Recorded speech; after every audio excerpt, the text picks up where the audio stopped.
out to go get my hair retwisted because whenever I don't have a retwist, they be in the comments on TikTok like, "Are you T.I. and Tiny Son?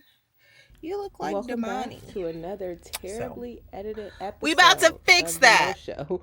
Actually, I'm getting a little bit better. I hope. I'm trying my best. But anyway, I've had locks since January 6th of 2022. I started my lock journey because it was just time. I've always wanted locks.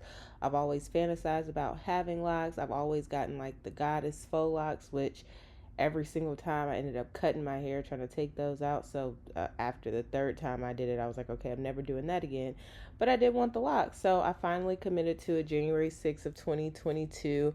And I have been loyal to Sharina. Mind you, I'm loyal for all my services. Every service I get, even back when I had loose hair, I had a girl for braids, I had a girl for sew-ins, and I had a girl for silk press. And I went to them and only them every time I wanted those services.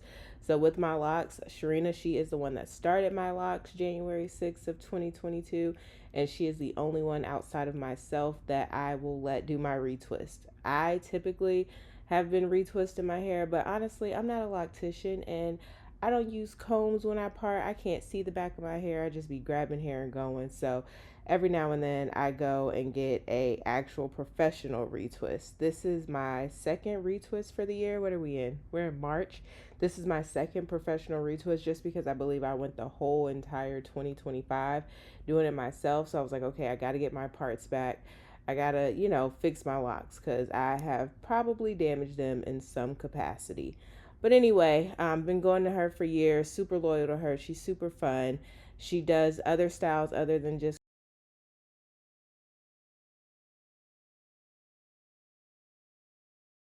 Mind you, they just opened. They opened at 10 a.m. It's 10:01, but I didn't know like what the vibes were, if it was always packed out. So I wanted to get here and be able to, look around before everything gets dug through. So after my retwist, I did have a lot going on. Sorry, my editing, my voiceover just cut abruptly, but hey, I'm learning how to edit. But I went to Liquid Liquidations. Liquidate. It's not Liquid Liquidations, girl. What are you talking about? Lilburn Liquidations. So Lilburn Liquidations has been going viral all over TikTok because of all of the good things they had. And look, they have, what is that? A projector for $45. They had drones, they had perfume, they had furniture, they had mattresses, child, they even had toilets. I did get one of them Stanley cups because it was a 40-ounce Stanley for $25. Plus, it was the one that like had the straw that flips down instead of the one I got to get a cover for. So yeah, definitely getting that. But this store had everything. It was honestly too much. I hate a whole lot of options. But I did grab one of those Lululemon bags. Is it real? I don't know. It had Lululemon tags all over it, so it's real enough for me. And then right after Liquid Liquidations, I had tickets to go to the serial killer exhibition. Now, fun fact, I don't know, kind of have like the slick obsession with serial killers. I think it's because I am a criminal justice major. I have my bachelor's degree in criminal justice, and I've always been intrigued, I guess, about what makes people snap to that level to where they're just like, I get it. Everybody's capable of harming somebody. I don't care how goody goody you are. Everybody's capable of doing something you never thought you would do. But to do it over and over again, which is the definition of a serial killer, that's killing more than one person and there's time in between. I believe that's the definition. Look it up. But they had so much cool stuff. This is a personality test, I guess, to see what level of psychopath I am, and I'm higher than average. Okay. I'm not serial killer high, but I'm well higher than average. But anyway, this exhibit was full of different rooms. Every room had different, I guess you can call them artifacts from those people. They had about 40 rooms in there.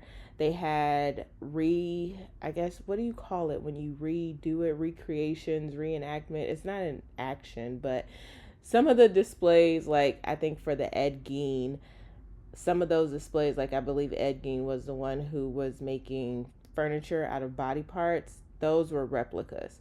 But everything that's in the cases were actually from that time, whether it was like weapons used or letters that they wrote in prison or checks that they wrote to buy the things to commit the crimes that they committed. But it was just so cool. It had 40 different rooms, I believe.